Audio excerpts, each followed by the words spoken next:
Welcome to Terrormouth, where the night doesn't just hold secrets, it remembers them. Story 1. Asterisk, the street that never turned darky, grew up in a small town most people only passed through by mistake. Red Hollow, Ohio. One main road, 2 side streets, and a row of houses so old they all leaned slightly forward, like they were listening. Everyone knew Maple Lane, not because anything ever happened there, but because nothing ever did. Maple Lane was the only street in Red Hollow where the streetlights never turned off. Not at dawn, not during storms, not during power cuts that left the rest of town blind and silent. They stayed on, always. As a kid, we joked about it. Said the mayor forgot to put the lights on a timer. Said the wiring was cursed. Said it was haunted. Adults never laughed. They changed the subject. When I was 16, my friend Caleb dared me to walk Maple Lane alone at night, from one end to the other. No phone, no flashlight, just the street. I didn't know then that Maple Lane wasn't a road, it was a boundary. The houses along Maple Lane were identical in a way that made your eyes ache. Same porch steps, same white doors, same curtains pulled tight. Even in summer, no cars in the driveways, no people on the porches, no sounds, not even crickets. The first time I walked it, the streetlights hummed softly above me, casting perfect yellow circles on the asphalt. No flickering, no shadows moving where they shouldn't. Too perfect. Halfway down the street, I noticed something strange. My footsteps sounded. Delayed, I would step, then hear it. A fraction of a second late, like the street itself was replaying the sound instead of responding to it. I stopped walking a second later step. I hadn't moved. I turned around slowly. The street behind me looked longer than it should have. The houses seemed closer together, squeezing the road like teeth. That's when I saw the man. He stood under one of the streetlights, hands in his coat pockets, head tilted slightly to the side. He looked normal. To normal, middle-aged, brown jacket, work boots. He smiled. "You're not from here," he said. "I live here," I replied, my voice thinner than I expected. He shook his head gently. "No, you live near here." Something about the way he said it made my skin crawl. "People who live here don't walk," he continued. "They stay inside when the lights are on." "Why?" I asked. He took a step closer. The light above him brightened. "Because the street remembers," he said. I laughed, sharp and fake. "Remembers what?" He leaned in just enough that I could smell something old and damp on his clothes. "Everyone who didn't make it to the end." I ran. I didn't stop until I burst out onto Main Road. Lungs burning, heart pounding so hard it hurt. I turned back, expecting to see him chasing me. Maple Lane looked normal again, just a street dot the next day. Caleb went missing. His bike was found leaned neatly against the first streetlight on Maple Lane. No scratches, no signs of a struggle, just parked when the police asked when I'd last seen him. I lied. I said, "Yesterday afternoon," because I didn't want to explain why he'd been asking me how long it took to walk the street. The search lasted 3 days. They never went house to house on Maple Lane. They never turned the lights off to look. They said there was nowhere to search. Years passed. I left Red Hollow, college, work, a life far away from quiet streets and humming lights. But I dreamed of Maple Lane, always the same dream. I was walking it again, slower this time. The houses closer, the lights brighter, and behind me dash footsteps, delayed, waiting, on my 30th birthday. My mother called me. Her voice sounded wrong. "They're finally fixing the lights," she said. On Maple Lane, my stomach dropped. They found something in the wiring. Old city records. The street was never supposed to have lights. "What do you mean?" She swallowed. The lights were installed after the disappearances started. The town council thought if the street was never dark, whatever was happening wouldn't start. I couldn't speak. "They're turning them off tonight," she whispered. For the first time, I booked a flight home that hour. By the time I reached Red Hollow, the town felt smaller, tighter, like it was holding its breath. People stood at their windows facing Maple Lane. No one spoke. No one smiled. At exactly 11:47 p.m., the lights flickered. For the first time in my life, Maple Lane went dark, and the street moved. Not physically, it shifted. The houses leaned back. The road stretched. The silence broke not with sound, but with presence. Figures stepped out of the darkness. Dozens of THEMMEN, women, teenagers, all standing under streetlights that no longer existed, all smiling, remembering. From the far end of the street, someone clapped slowly. I recognized the man in the brown jacket. "You came back," he said warmly. "Good, we need more light." The darkness behind him opened like a mouth, and the street began to walk toward us. End of part O and F. You want? I'll continue with part 2, where the truth behind the houses is Revioled Street claims the entire town, and Maple Lane finally finishes what it started the moment the lights went out. Red Hollow stopped being a town. It became a waiting room. No wind, no distant traffic, no night sounds. Even the sky looked wrong, too flat, like a ceiling painted black. People stood frozen at their windows, their faces pale squares in the darkness, all staring at Maple Lane as if they already knew there was no point looking away. I stood at the edge of the street, my feet on Main Road, my body refusing to step forward. Maple Lane was no longer straight. It curved inward, subtly, like a spine bending. The houses were closer, now close enough that their porches nearly touched the road. Their identical white doors were no longer shut, they were open. Inside each house was light, not warm light, not yellow, a cold, dim glow, like something remembered instead of seen. The figures standing in the street began to move, not toward us, toward the houses. One by one, they turned and walked inside.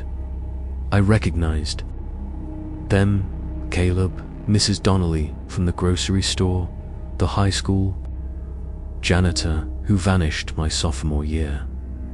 All the people Red Hollow never explained. None of them looked hurt. That was the worst part. They looked settled. The man in the brown jacket stepped closer to me, stopping just short of Main Road as if there was still a rule he had to follow.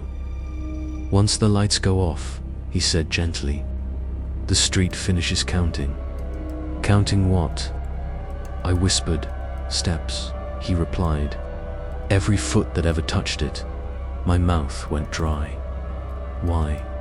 He smiled wider than before, and for the first time, his face didn't quite stay in one shape. "Because streets are made to lead somewhere, and Maple Lane was never allowed to." The ground beneath my feet vibrated faintly, like a deep breath being taken. The houses began to inhale. their windows fogged from the inside. Their doors creaked wider, eager. A scream finally broke the silence. Then another. People were leaving their homes, now panicking, trying to flee Red Hollow, but every road out of town curved back toward Maple Lane. Every turn led to it, like the town had folded inward around the street. I felt something tug at my heel. I looked down. The asphalt had risen slightly, curling around my shoe like a hand. "You walked it once," the man said softly. "That's enough." "I made it to the end," I said. "I ran." "You ran out," he corrected. "Not through." Behind him, the darkness thickened and split open, revealing what Maple Lane truly was.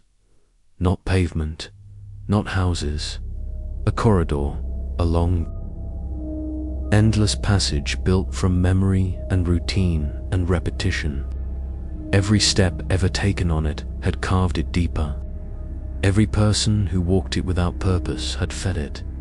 The town didn't build Maple Lane. Maple Lane built the town to exist. The man said, "A place like this needs witnesses, residents, people who stay, who repeat, who never leave." He held out his hand. "Come home."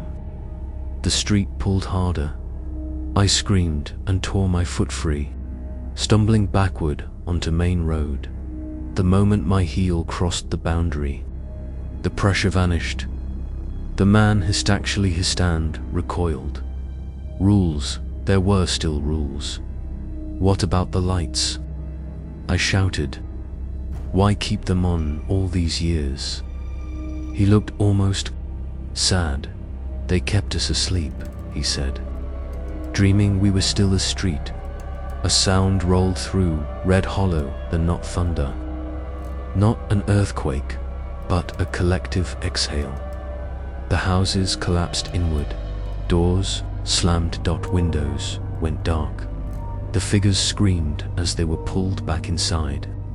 Not violently, but inevitably, like being remembered too. Hard. Caleb looked at me just once. He smiled, then his door closed. The man in the brown jacket began to crack, his shape folding in on itself like paper burned at the edges. This isn't over, he said. Streets don't die, they wait. Maple Lane folded in on itself and vanished. Where it had been was only dirt, grass, an empty stretch of land, like it had never existed. Morning came, red. Hollow was smaller, too quiet. 16 people were gone. Every house that had faced Maple Lane now faced a blank field. No foundations, no road, no record. The town council called it a gas leak, a sinkhole, a tragedy no one wanted to talk about. I left Red Hollow the same day. I never went back, but sometimes late at night, when I walk down a familiar street, hear my footsteps echo a half-second too late. Sometimes the streetlights hum a little too steadily. And sometimes I swear the road beneath me curves inward just slightly, trying to remember how many steps I've taken, because Maple Lane is gone. But streets like that don't disappear. They just wait for the next town that forgets why roads exist in the first place. Story 2. To the street that never forgot your name in the town of Ravenbrook. There was a rule every child grew up hearing, but no adult ever explained. Never answer if the street calls you by name. Ravenbrook wasn't on most maps. You had to take a cracked highway past a burned-down gas station, then turn onto a road with no sign. GPS failed there. Radios turned to static. People said the town didn't like being found, but it was the street that truly didn't like being remembered. They called it Ashwood Lane. It looked harmless in daylight, short, narrow, lined with modest houses and crooked mailboxes. No trees overhung the road. No birds landed there. Even the wind seemed to detour around it. People avoided Ashwood Lane after sunset, not because something happened there, but because something waited. Came back to Ravenbrook after 13 years. My mother had died quietly in her sleep, and the house was being sold. I planned to stay 2 nights. Pack, leave, forget. That plan failed the moment I drove past the old elementary school and felt that pressure in my ears, like someone leaning close, like a whisper trying to formi. Ignored it. Big mistake. That night, while sorting through boxes in my childhood bedroom, I found something I didn't remember owning. A photograph. It showed Ashwood Lane at night. No date, no signature, but written on the back, in shaky handwriting, were 4 words. "It still knows you." I laughed nervously and tossed it aside. At 11:47 p.m., my phone buzzed. No signal. No bars. Yet the notification appeared. Unknown contact. Come outside. I didn't reply. The knock came seconds later, not at the front door. From the street, the voice stepped onto the porch. Ashwood Lane stretched before me, lit by flickering street lights that hummed like dying insects. The air smelled metallic like rain that never fell. Then I heard its soft close. Ethan, my name, spoken gently from the middle of the street. No one was there. Ethan, you're late. My heart slammed against my ribs. I hadn't heard anyone say my name that way since I was a child. Not even my mother used that tone. I backed inside and locked the door. The voice followed me, not physically, mentally, like it had learned the shape of my thoughts.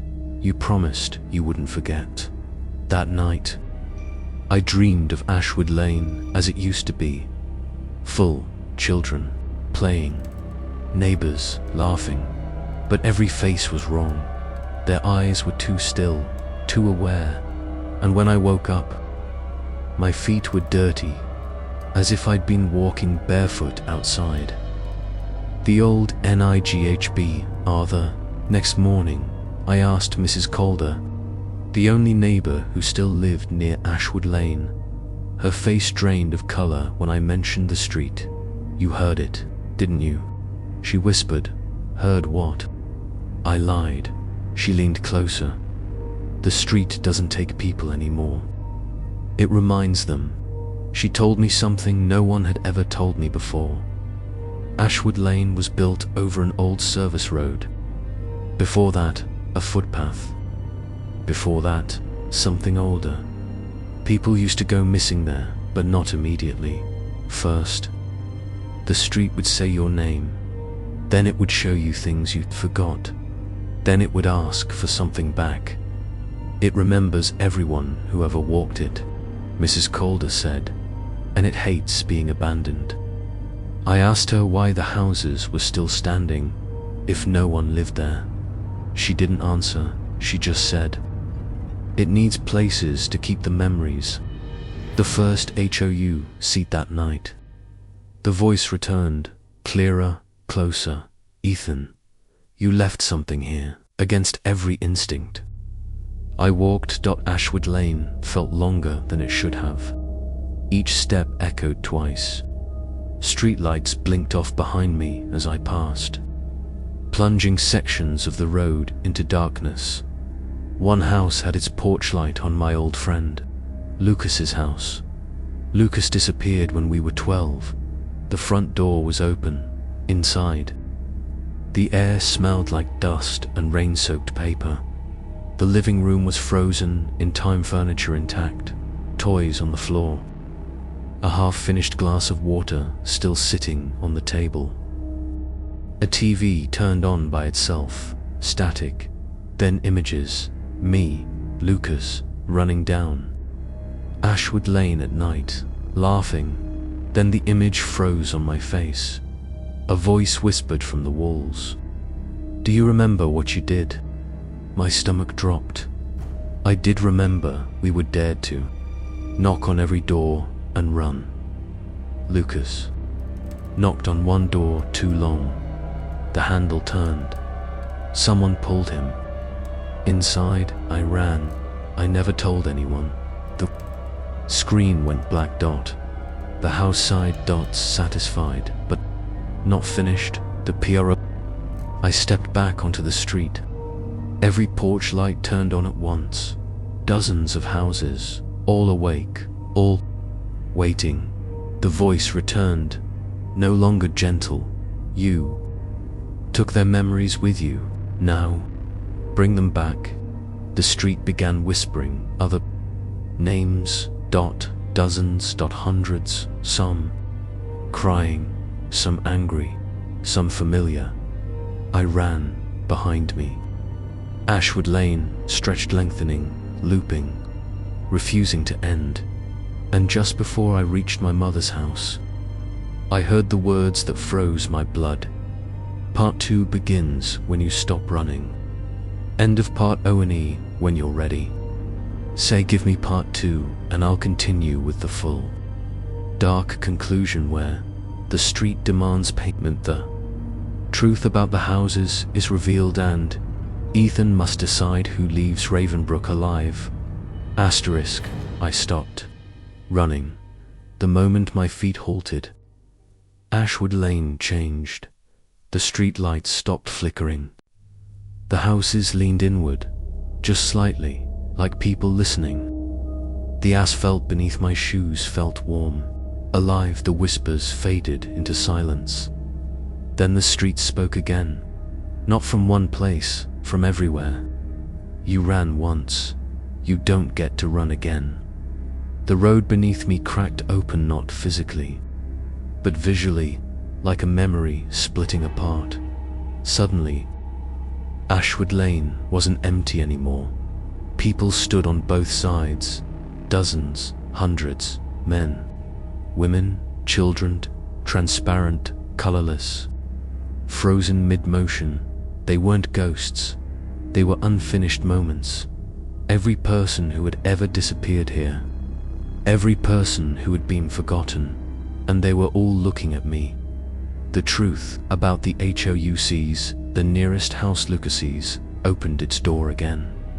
This time, I didn't step inside. The street pulled me inside. The walls were covered in writing, names, dates, apologies. Scratched into wallpaper with fingernails. Mrs. Calder's voice echoed in my mind. It needs places to keep the memories. The houses weren't homes. They were containers. Each house held the memories of the people who vanished. Every laugh, fear, regret, and unfinished thought. That's why nothing decayed.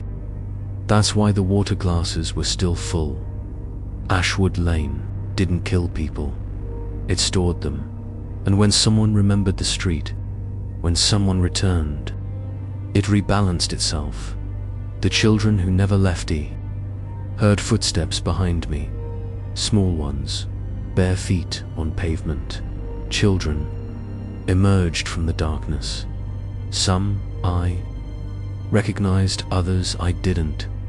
They formed a loose circle around me. One girl stepped forward. Eyes were wrong too old. "You promised to come back," she said. I shook my head. "I was a kid." She tilted her head. "So were we," the street whispered. "Promises don't age." The memories hit me all at once.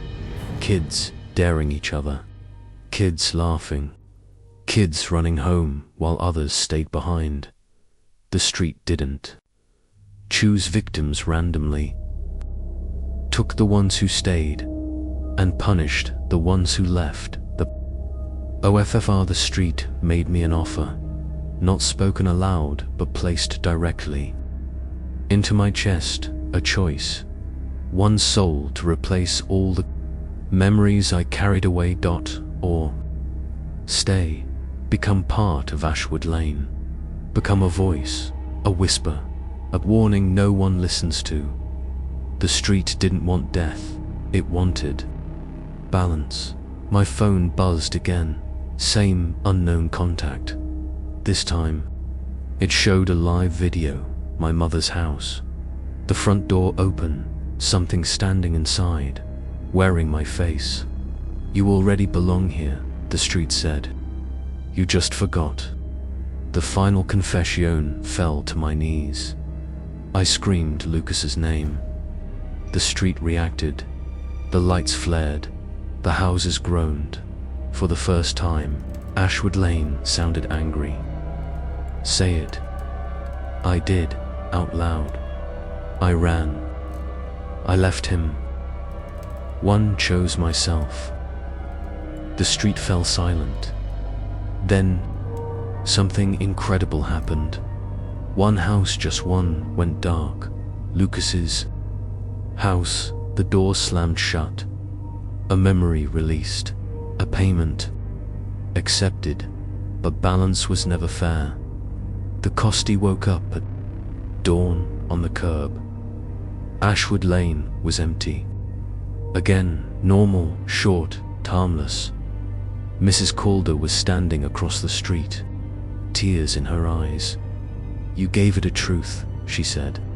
"That's worse than a body." I asked her if it was over. She shook her head. "No," she whispered. "It just remembers you differently now." As I packed my bags, I noticed something missing. My childhood photographs, every picture with me in it, gone. My reflection in the mirror looked unfamiliar, thinner, faded, like a memory losing detail. The warningy left Ravenbrook that afternoon. The road let me go, but as my car passed the edge of town, the radio crackled to life. A familiar voice whispered through the static, my own. "If the street says your name, don't answer." I dropped the radio, pulled over. My reflection in the rearview mirror smiled. I wasn't smiling. Final line, end of story. Ashwood Lane still exists.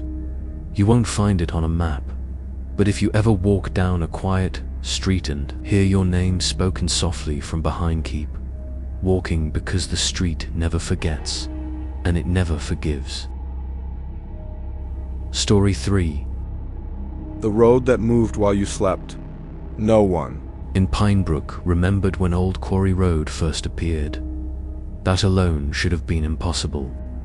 Pinebrook was the kind of small town where everyone remembered everything: who built which house, who died in which winter, which family name carried shame and which carried respect. People remembered storms from 30 years ago and arguments from 40. But when it came to Old Quarry Road, memories slid away like water off glass. The road was there when people needed a shortcut. It curved behind the abandoned mill and cut through a strip of woods that locals avoided after dark. During the day, it looked ordinary enough: 2 narrow lanes, cracked asphalt, weeds pushing through the edges. But no one could remember seeing it being built. No town records mentioned it. No old maps showed it. It simply existed. I noticed it the night my car broke down. It was late October, the kind of night when the air felt damp and heavy, and the moon hung low like it was watching instead of shining. My GPS froze just outside Pinebrook, the screen flickering before going black. The engine coughed once, then died. I pulled over, annoyed but not panicked. I could see the glow of town lights somewhere beyond the trees. That was when I saw the road. It branched off from the shoulder where no road should have been smooth. Darker asphalt, stretching into the woods like an open invitation. A rusted sign leaned crookedly beside it. The paint was chipped, but I could still read the words. Old Quarry Road, local access online. Don't remember deciding to turn onto it. I only remember driving, the headlights cutting through fog that hadn't been there seconds earlier. The trees pressed close on both sides, their branches arching overhead until the road felt more like a tunnel than a street. The radio crackled to life at first. It was just static. Then dash voices low, whispering, overlapping. I reached to turn it off, but the knob spun uselessly beneath my fingers. The voices grew clearer, forming words I didn't want to hear. Slow down. You missed it last time. Don't wake it yet. My headlights flickered. That was when the road shifted, not dramatically. Not enough that someone passing by would notice. Just a subtle movement like the asphalt breathing. The yellow centerline bent, curving slightly to the left where it had been straight moments ago. I slammed the brakes. The car stopped, but the road didn't. I watched in horror as the surface beneath my headlights rippled, the cracks rearranging themselves, the lane markings slowly crawling like worms. It wasn't fast. It was deliberate, as if the road was adjusting. Correcting my position, I reversed hard, tires screeching. The trees behind me were gone. In their place stood houses, dozens of them. Old, narrow homes packed close together, porches sagging, windows dark. Streetlights flickered on overhead, bathing the road in a sickly yellow glow. I was no longer in the woods. I was in the middle of a neighborhood that did not exist on any map. The houses looked abandoned, but they weren't empty. I could feel it the same way you know when someone is standing behind you without hearing a sound. Curtains twitched, floorboards creaked. Something inside those homes was aware of me. I stepped out of the car, my breath fogging in the cold air. That was when I noticed the footprints.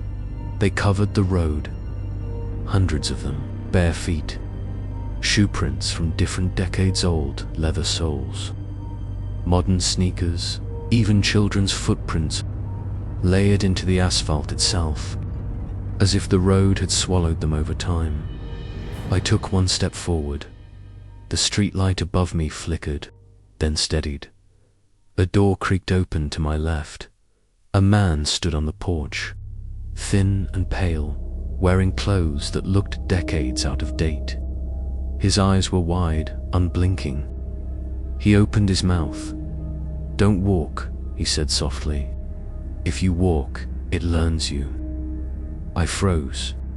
"What is this place?" He swallowed. "What's left?" Another door opened. Then another dot soon. The porches were full of people, men, women, children standing perfectly still. None of them blinked. None of them moved closer. But every single one of them was watching me. "The road brought you," a woman said. Her voice trembled. "That means it's hungry." I felt it then, a subtle vibration beneath my feet. The road pulsed once. Twice the man on the porch stepped down onto the street. The asphalt softened beneath his foot like wet clay. He screamed as it pulled him down. Not fast. Never fast. Hands burst from the road grey, cracked, fused with asphalt, grabbing his legs, his waist, his chest. His neighbors didn't move. They didn't help. They watched with quiet resignation as the road consumed him. His screams muffled until there was nothing left but a faint, human shape pressed into the surface. The street went still again. The woman met my eyes. Tears ran silently down her face. "It moves at night," she whispered. "Rearranges itself. Finds new ways in. New people. Why?" I asked, my voice barely working. "Because it remembers everyone who's ever walked on it," she said. "And it doesn't like being alone." The streetlight above us flickered again. I felt the ground shift beneath my shoes, and somewhere behind me, I heard my car door slowly creak, open on its own. Part 1 ends here. When you're ready, say give me part 2 and I'll continue the story to its dark, disturbing conclusion where the truth about Old Quarry Road is finally revealed. Asterisk, I didn't turn around when I heard the car door open. Some instinct older than fear told me that if I looked away from the road even for a second, it would take that as permission. The asphalt pulsed again beneath my feet, slow and rhythmic, like a massive heart buried under the town. The people on the porches remained perfectly still, their eyes following every micro-movement I made. They didn't need to warn me anymore. I understood now. This place wasn't abandoned, it was trapped. Get back in your car, the woman whispered urgently, before it finishes adjusting. Adjusting to what? I asked. To you. The road shifted again. The houses subtly changed position, sliding closer together without sound. The gaps between them narrowed, squeezing the street tighter, forcing everything toward the center toward me. I ran, the moment my foot left the ground. The asphalt reacted. It softened, stretching upward in thin black strands that wrapped around my ankle. I screamed and yanked myself free, leaving a strip of skin behind. The pain barely registered. Survival took over completely. I dove into the driver's seat and slammed. The door shut. The engine started immediately. That should have been a relief.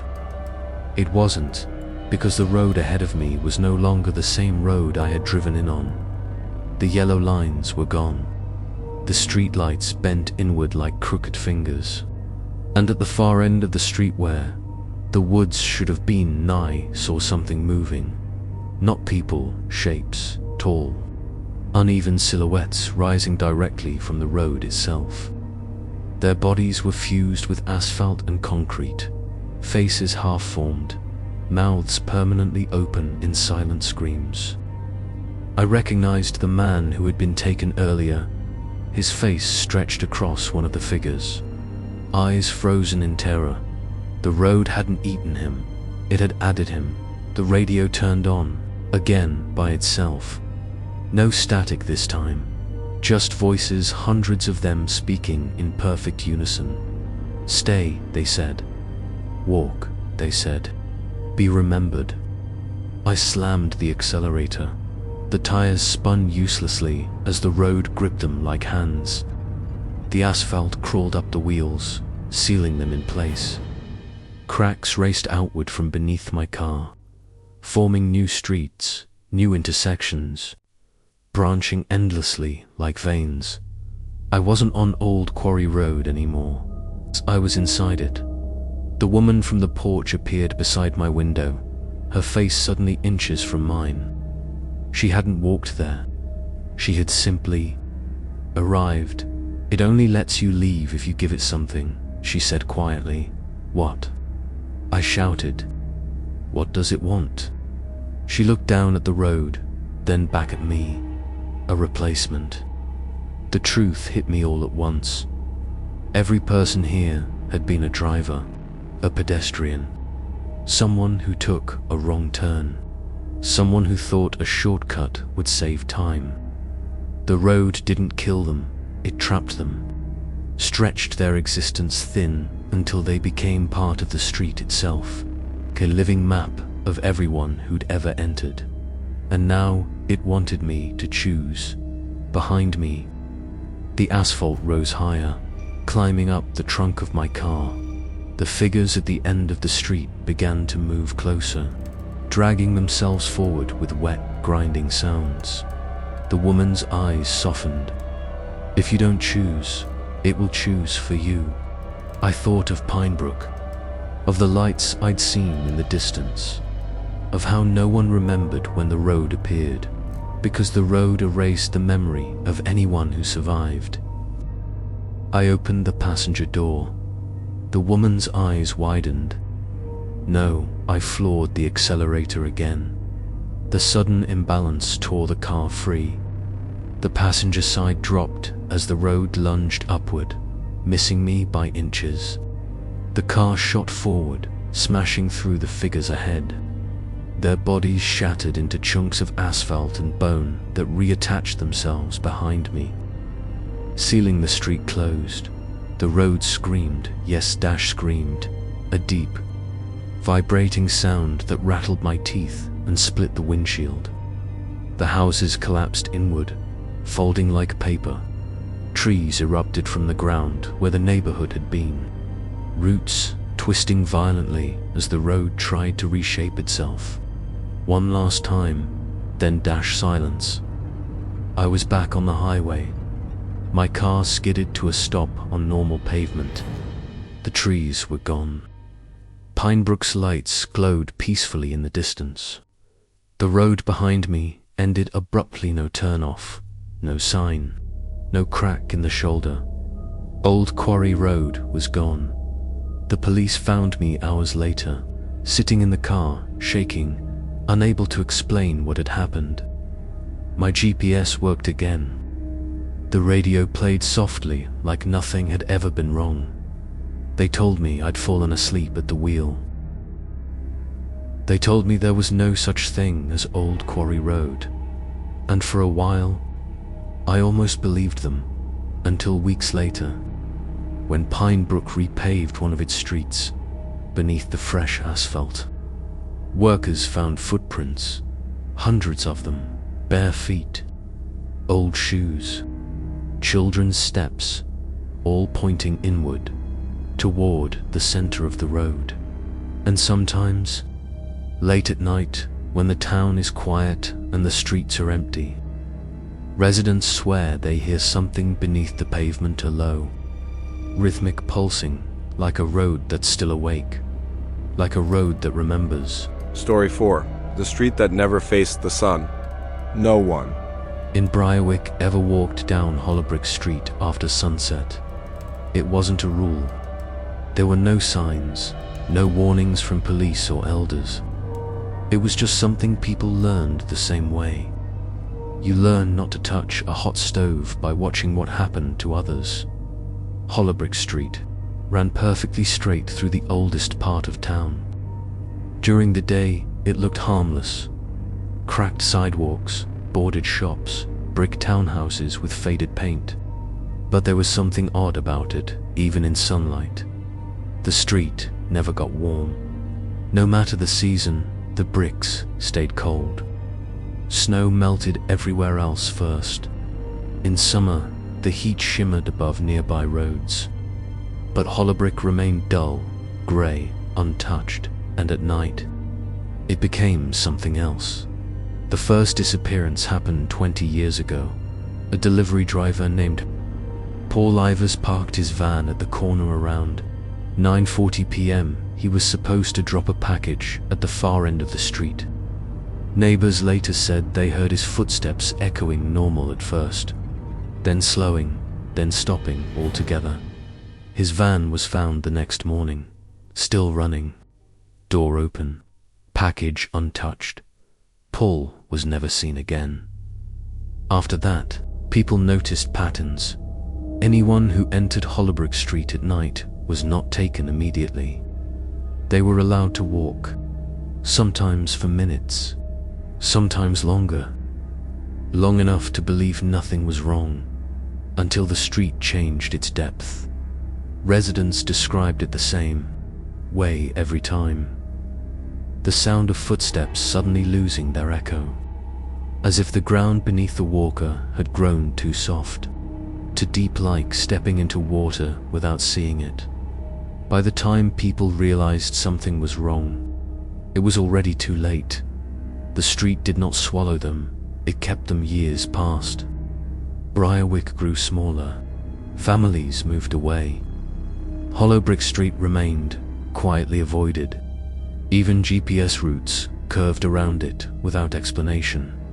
Then, one winter, Lena Morrison came back to town.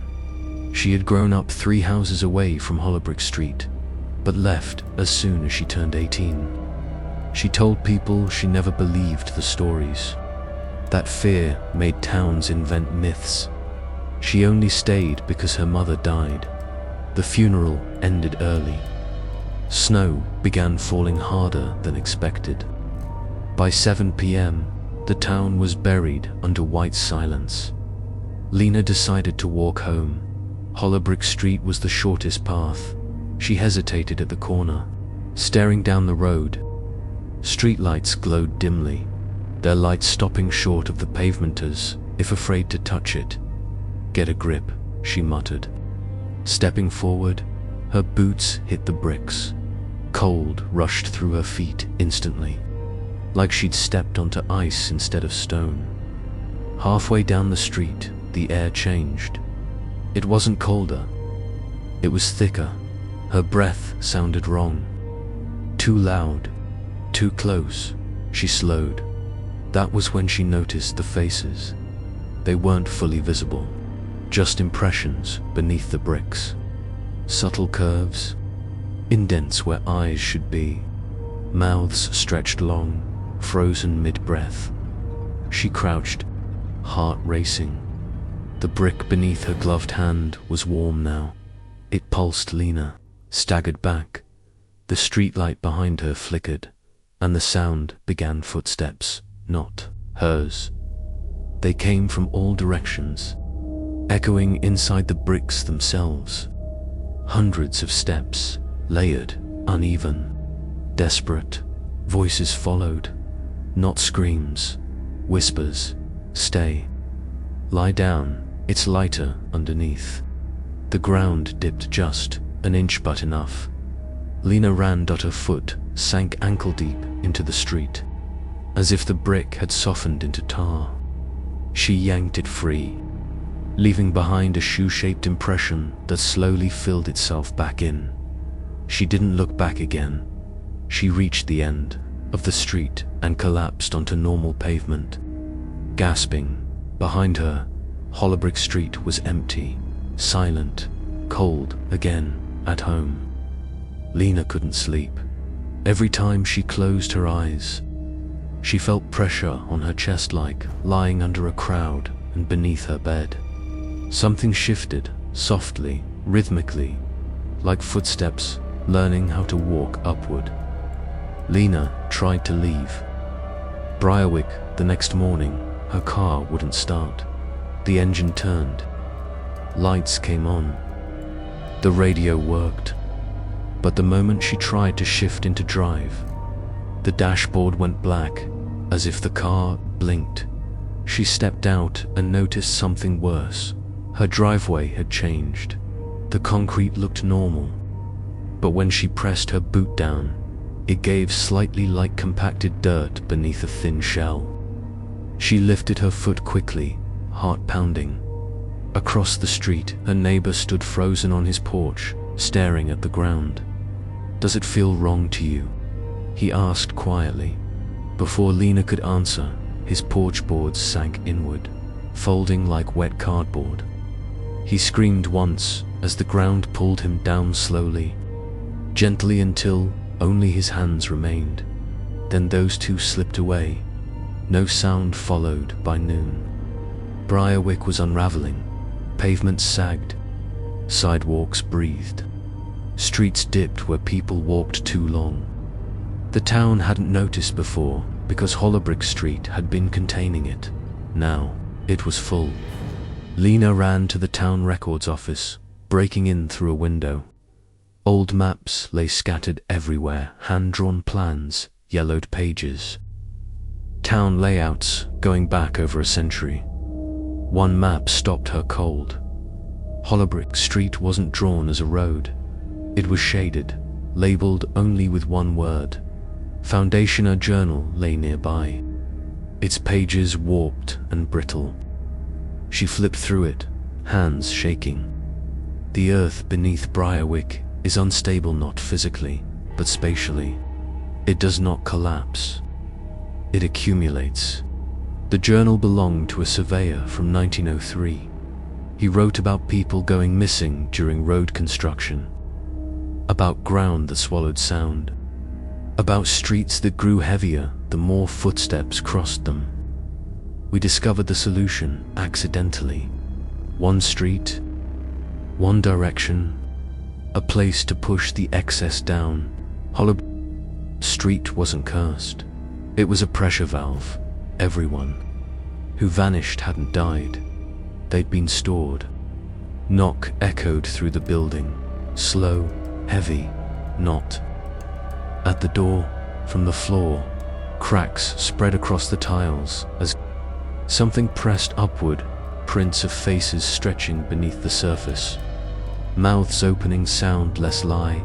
Lena ran. Outside. Briarwick had tilted inward toward Hollowbrick Street. Roads curved unnaturally. Streetlights bent like grass and wind. People screamed as sidewalks softened, dragging them down waist-deep before stopping, holding them there. Alive Hollowbrick Street had widened. The bricks were no longer brick. They moved. Lena reached a corner and saw. It clearly now the street wasn't flat. It sloped downward like a funnel, descending into darkness filled with shifting shapes. The missing people stood there, hundreds of them pressed together beneath a skin of ground. Eyes open, bodies half-formed, mouths moving as if breathing through earth. Paul Ivers stood closest. He looked up at her. "We're running out of room," he said calmly. The ground behind Lena closed. The rest of Briarwick folded inward. Streets sinking, buildings leaning. The entire town slowly compressing toward the one place built to hold it. Lena stepped backward. The street welcomed. Her dot, it didn't grab. It didn't pull, it simply made space. As her boots sank into the surface, the pressure eased. The screaming behind her softened. The town stabilized. Just a little, she understood. Hollowbrick Street needed caretakers. People who could feel the weight. People who could stay near the surface and keep the rest from collapsing. As Lena sank to her knees, the ground cooled, hardened. Brick reformed around her. Her body stopped, descending. She was still visible, still breathing, still holding the street together. By morning, Briarwick looked normal again. Empty streets, quiet houses, no damage anyone could explain. But Hollowbrick Street had grown longer, and at its center, a woman stood half-buried in brick, eyes open, chest rising slowly, watching the town with absolute focus. If you walk there at night now, you'll hear her whispering through the ground. Step lightly, because the street no longer faces the sun, and it's getting heavier every year. Story 5. The street that watched back in the town of Red Willow. There was a street nobody liked to talk about. It didn't have a name anymore. On maps, it appeared as a thin grey line between Oak Ridge Avenue and the old textile mill. Locals simply called it that street. Delivery drivers avoided it. Kids crossed the road before reaching it. Even dogs refused to walk there, pulling hard at their leashes, whining like they smelled something rotting beneath the ground. I moved to Red Willow in late November, just before winter sealed the town into silence. I was there for a temporary job, cataloging records in the abandoned mill being converted into apartments. Cheap rent, quiet streets, nothing exciting. That's what I wanted. My rental house sat directly across from that street. The first night, I noticed something wrong. The streetlights along it didn't flicker like the others. They didn't buzz. They didn't cast warm halos. Instead, they produced a flat, dull glow, like light filtered through dirty water. And the asphalt looked wet. It hadn't rained. I told myself it was fresh tar. New paving, normal.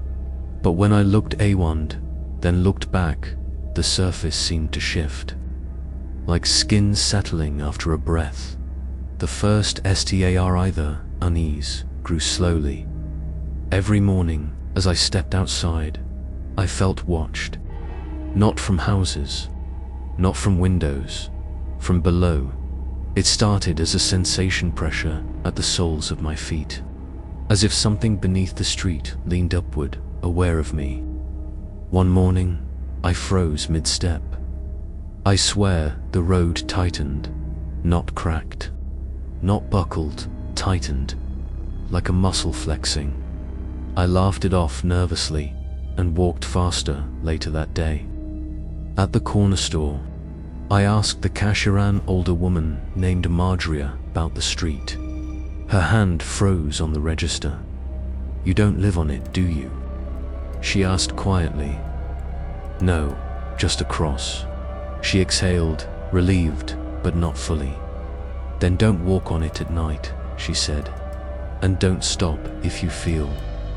Noticed, that was all she would say. The footprints, the first physical proof, came 3 nights later. I returned home late from the mill, exhausted. The street was empty, silent, wrapped in fog. As I crossed toward my porch, I noticed footprints on the asphalt. Bare feet. They weren't leading across the street.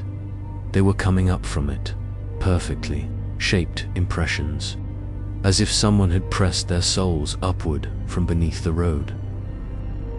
I crouched and touched one. The asphalt was warm, not sun-warmed, body-warmed, body-warmed. I pulled my hand back and wiped it on my coat, heart pounding. Then I noticed something worse. Each footprint had a faint indentation in the center, like an open eye. Pressed shut. What the town Berrietti started asking questions. People avoided eye contact. Conversations ended abruptly. Doors closed gently but firmly. Finally, an old man named Harlan, who lived near the mill, agreed to talk on one condition. "We don't stand near it," he said. "And we don't speak loud." We sat in his garage, the door half lowered.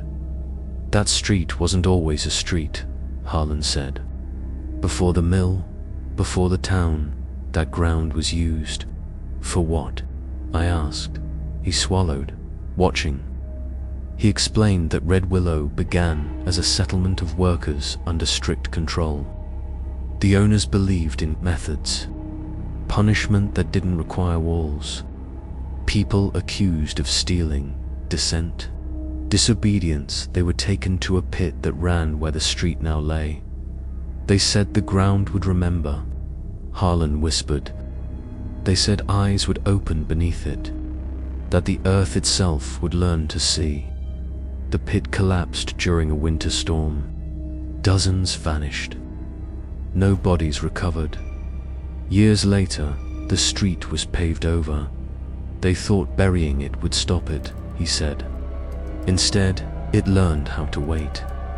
The man who stopped WALKNG, the first disappearance, happened on a Tuesday. A man named Eli Morrison, who lived 2 houses down, was seen leaving for work at 610 by 612. His lunchbox was found on the sidewalk, still warm.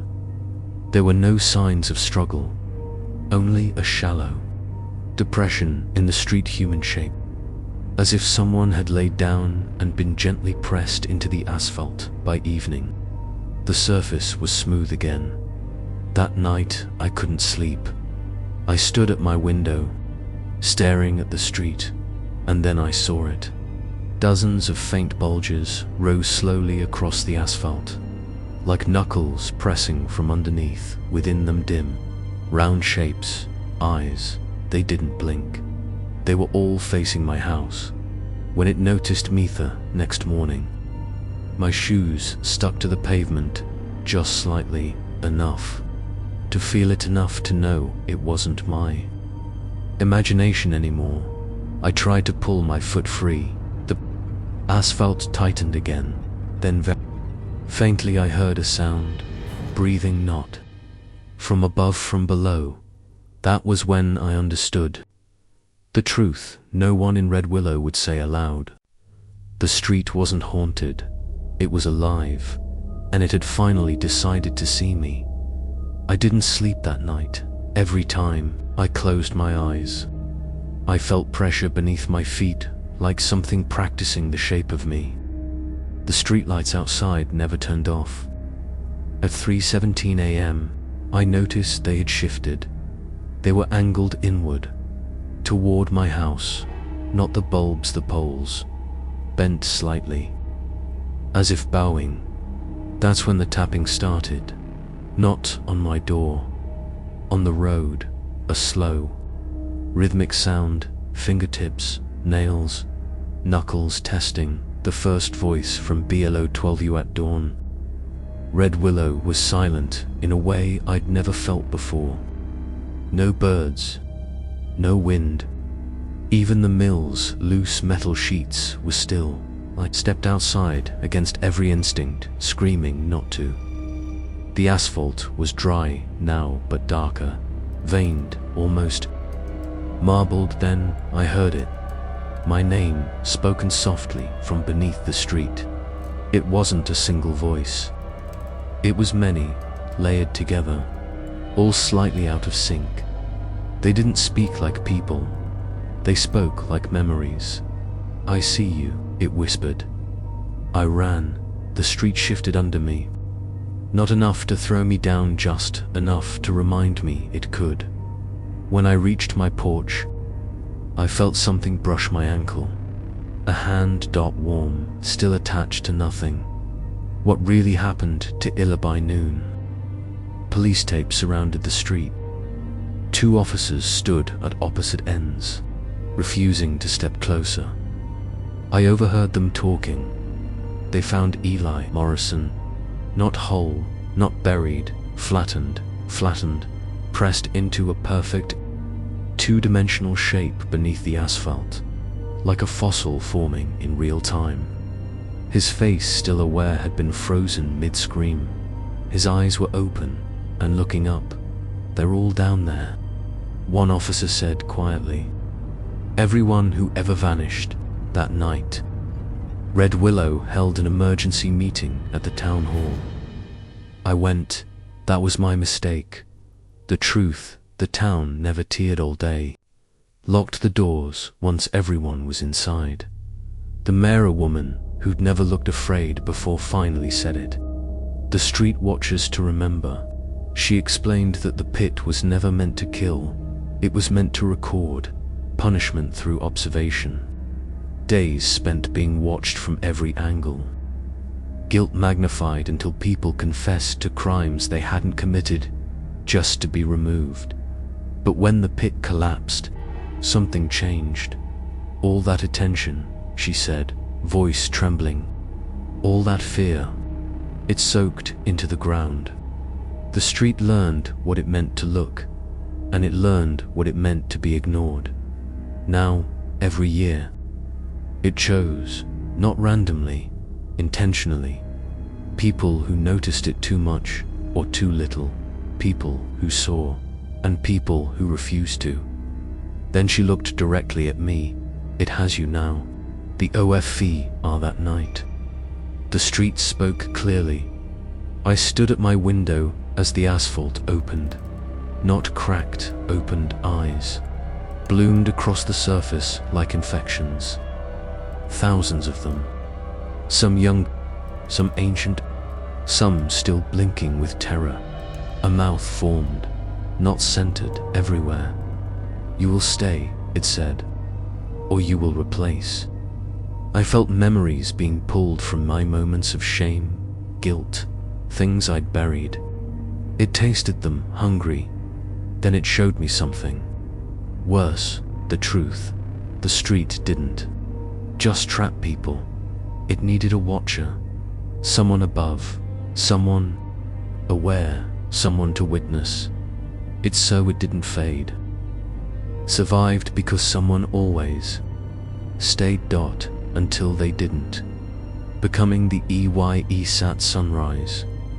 The town was empty, cars gone, houses unlocked, food still warm on tables. They left me, the street waited. I tried to run, the asphalt rose like a wave and caught me mid-step, wrapping around my legs, my waist, my chest. It didn't crush me, it lifted me, lowered me. I didn't scream, I understood. My body dissolved into pressure, sensation, awareness. I felt everything beneath me, every trapped soul, every memory. Every stare, I became the thing that noticed. The street relaxed, the eyes closed. Red Willow returned days later. They paved over me carefully, respectfully. Epilogue: if you ever visit Red, you'll notice something strange. That street looks normal, dry, still, but sometimes late at night, if you stand there long enough, you'll feel it, a presence beneath your feet, watching, waiting, learning the shape of you, because the street doesn't forget, and now it sees through me. Story 6: The street that forgot how to end. Small towns sleep early, that's what people say, but Ashbury Lane never slept, not anymore. I discovered it by accident on December 29th, while driving back from a failed job interview in northern Pennsylvania.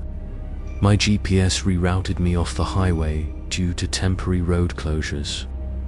I didn't question it. I should have. The snow had started falling lightly, the kind that muffles sound and makes everything feel unreal.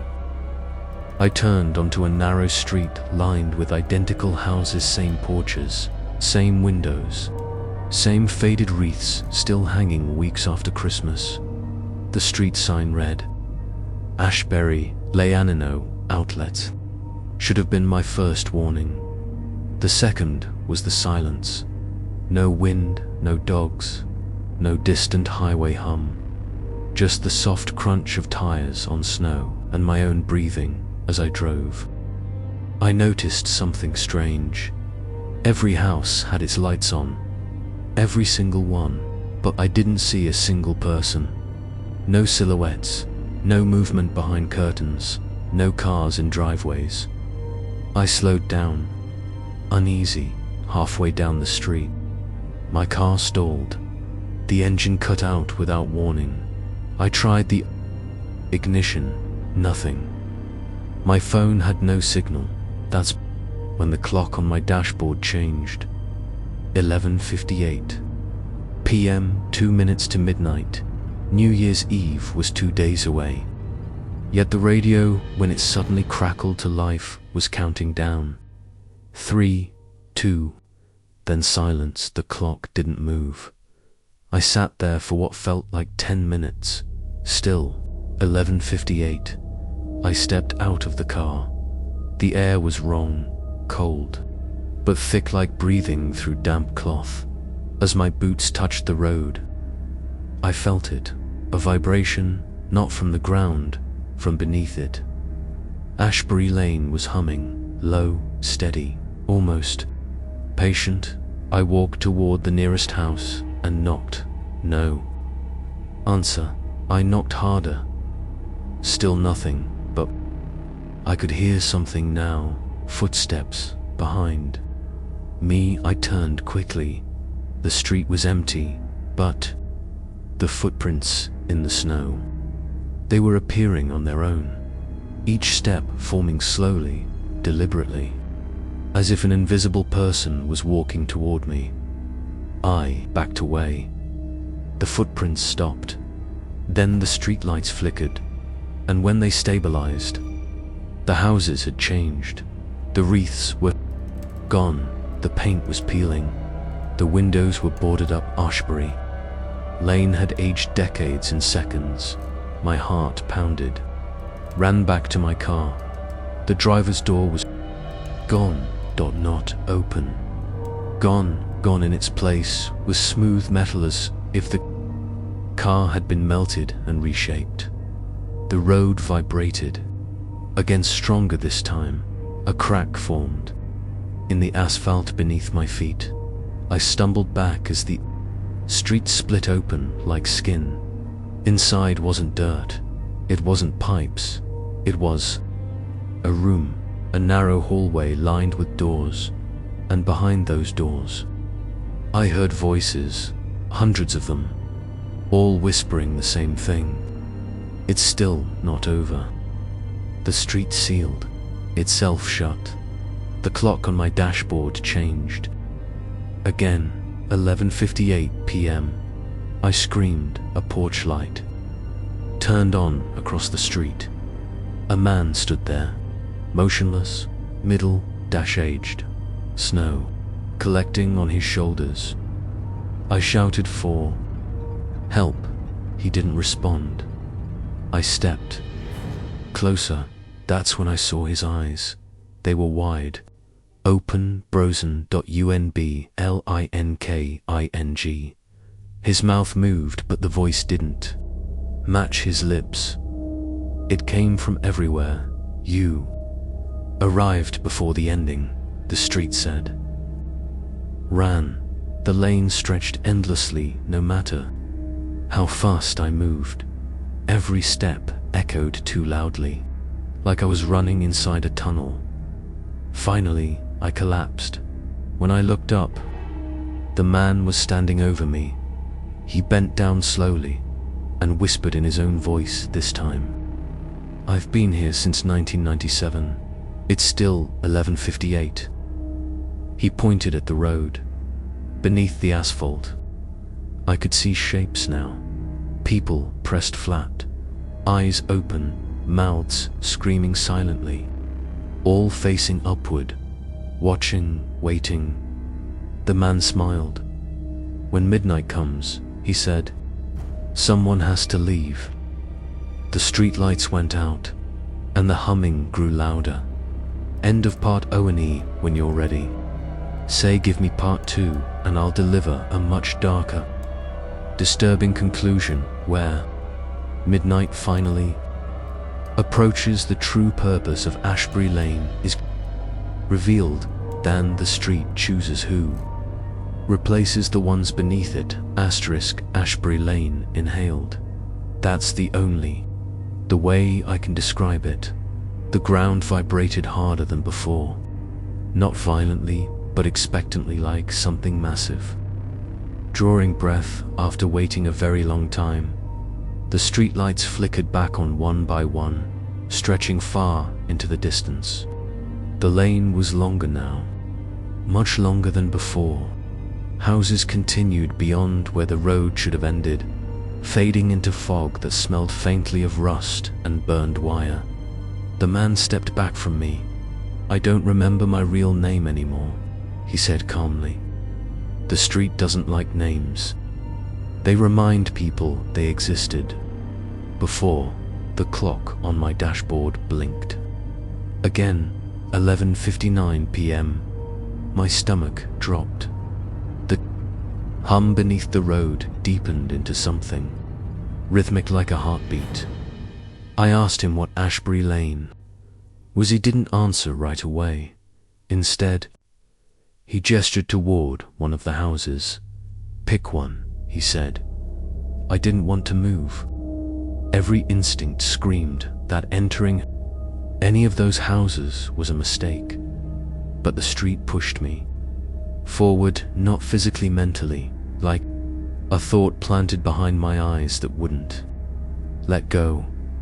I walked to the nearest porch and opened the door inside. The house was impossibly narrow. The walls leaned inward, and the ceiling sagged low enough that I had to hunch over. The smell hit me immediately: old sweat, damp wood, and something sweet that had gone. Rotten photographs lined the walls. Families, couples, children, all smiling, all standing on Ashbury Lane. Each photo had a date scribbled beneath it. December 31st, different years going back decades. I stopped at one 1997. The man stood in the picture, younger, healthier, standing beside a woman and a little boy. The boy's eyes had been scratched out. "That's the first thing the street takes," the man said behind me. "Your future." The floor creaked beneath us. The walls began to breathe. I asked him why midnight mattered. "Because that's when people believe something ends," he replied, "and belief feeds it." He explained slowly, like someone who had rehearsed the words for years. Ashbury Lane wasn't haunted. It was unfinished. In 1963, a gas explosion tore through the street during a New Year's Eve party. Dozens died instantly. Others were buried beneath collapsed homes, trapped alive as the clock struck midnight. But something went wrong. The explosion happened too close to midnight. Too many people wishing for a new beginning at the exact moment they died. Street didn't let go. It learned now. Every few years, Ashbury Lane reroutes someone just before midnight, someone alone, someone unnoticed, someone who won't be immediately missed. The street keeps them. Midnight approaches. The old ones sink deeper. The new one takes their place. I backed away. "No," I said. "I won't stay." The man nodded sadly. "That's what I said too." The house lights shut. Off. Every door on the street opened at once.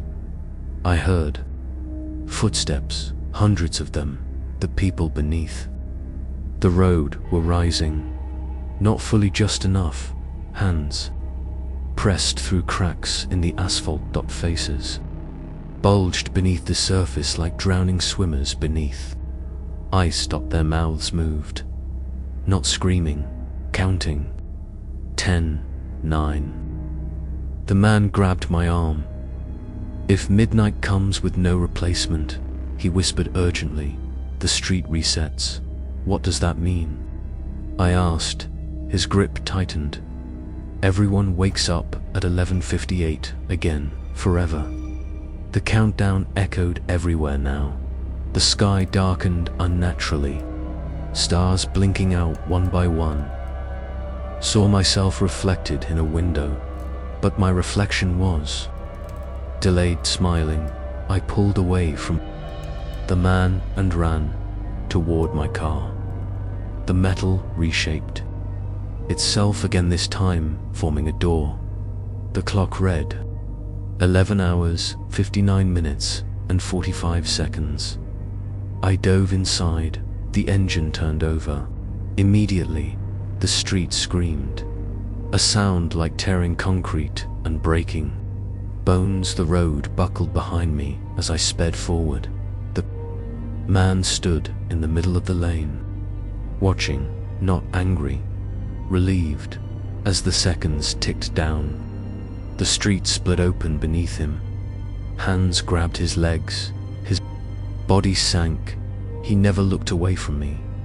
The clock struck. Las 12. The world snapped. I was back on the highway, snow gone, engine humming. Normally, my phone buzzed with notifications, missed calls, messages. The time reading 12:01 a.m. December 30th, Ashbury Lane was gone. I reported everything to the police. They found no such street, no explosion records, no missing persons, except one. A man reported missing on December 31st, 1997, last seen driving home from a job interview. They showed me his photo. It was me, older, standing on a porch, snow falling, smiling that night, as fireworks exploded in the distance. My phone buzzed with a single message from an unknown number. "You arrived before the ending."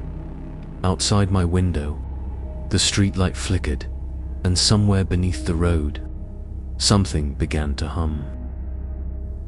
Story 7. The night the streetlights faced the wrong way. Nobody. In the small town of Redwick ever noticed when the streetlights were installed.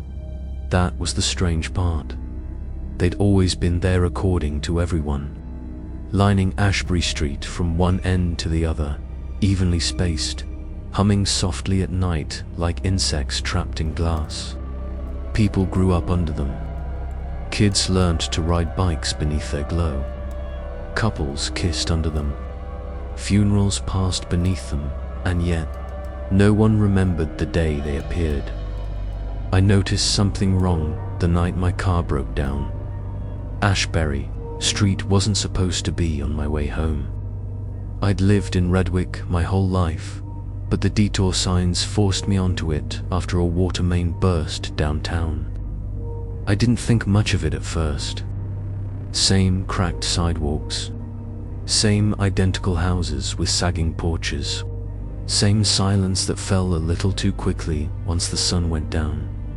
But then my headlights flickered, the engine coughed and died right. Under the first streetlight, I sat there for a moment, annoyed more than afraid, fumbling for my phone. No signal. Typical. I stepped out of the car to check the hood. That's when I realized something that made my stomach tighten. The streetlight wasn't pointing at the road, was angled slightly inward, toward the houses toward me. I walked a few steps down Ashbury Street. Every light was the same, tilted, just enough that the brightest part of their glow illuminated the front doors, the windows, the porches.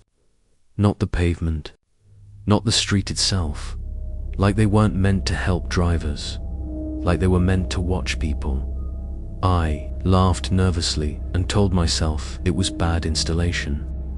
Old town budget issues. Nothing supernatural. I started walking toward the nearest house to ask for help. That's when the humming changed. The lights didn't flicker or dim. The sound just shifted, lower, thicker, almost like breathing through metal. I knocked on the first door. No answer. The porch light turned on behind me, then another, one by one. Every porch light on the street ignited, casting long shadows that didn't quite match the shapes of the houses. I felt exposed, like the street had opened an eye. I turned back toward my car. It was gone, not rolled away, not stolen, just absent. An empty stretch of pavement where it had been moments ago, still warm under my feet. That was when the doors started opening, not fully, just cracks, inches wide. Enough for darkness to spill out. Enough for me to notice that none of the houses had interior lights on. The darkness inside looked thick, layered, old. A voice called my name. From a house halfway down the block. It sounded like my mother. She'd been dead for 6 years. I backed away slowly, my heart pounding so hard I thought it might knock me unconscious. The streetlights hummed louder, vibrating through my bones. I realized then that the shadows beneath them were wrong. They were all leaning toward me, dot-like fingers. I ran. The street stretched dot. Each time I thought I was near the end, another house appeared. Another light. Another open door. More voices, no friends, neighbors, people I recognized from town, calling calmly, patiently, like they knew I'd eventually stop running. At the far end of Ashbury Street stood a single sign I had never seen before. White letters on black metal. Please stand under the light. Until called dot, my legs gave out. The moment I collapsed beneath the nearest streetlight, the humming stopped. The doors slammed shut in unison. The lights straightened. The street returned to normal. I woke up in my own bed, the the next morning.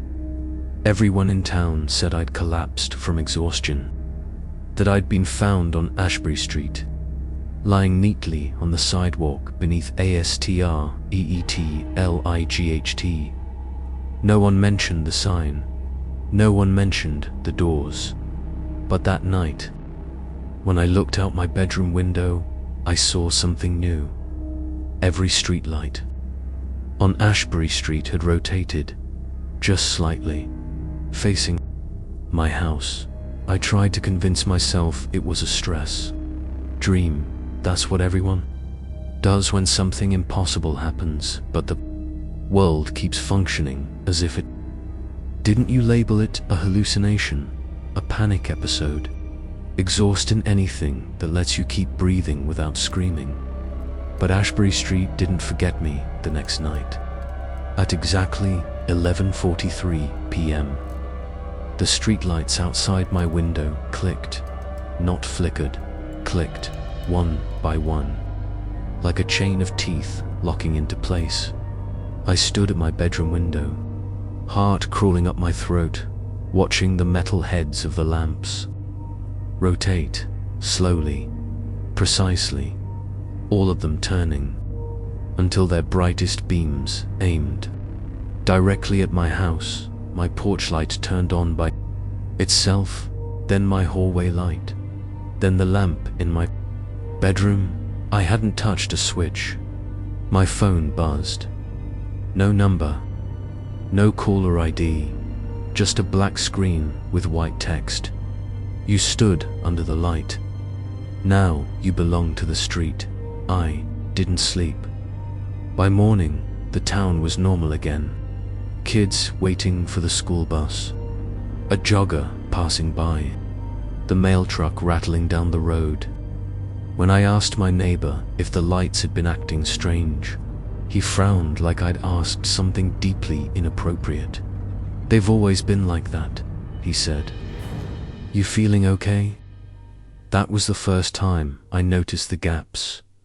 Houses on Ashbury Street that didn't have mailboxes anymore. Lawns that were trimmed but never walked on. Names missing from the town directory. People I could swear existed, but no one else remembered. I went to the town records office.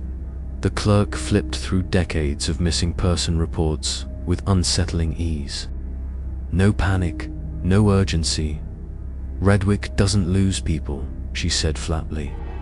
"They relocate." I pointed at one name. A man who used to run the hardware store.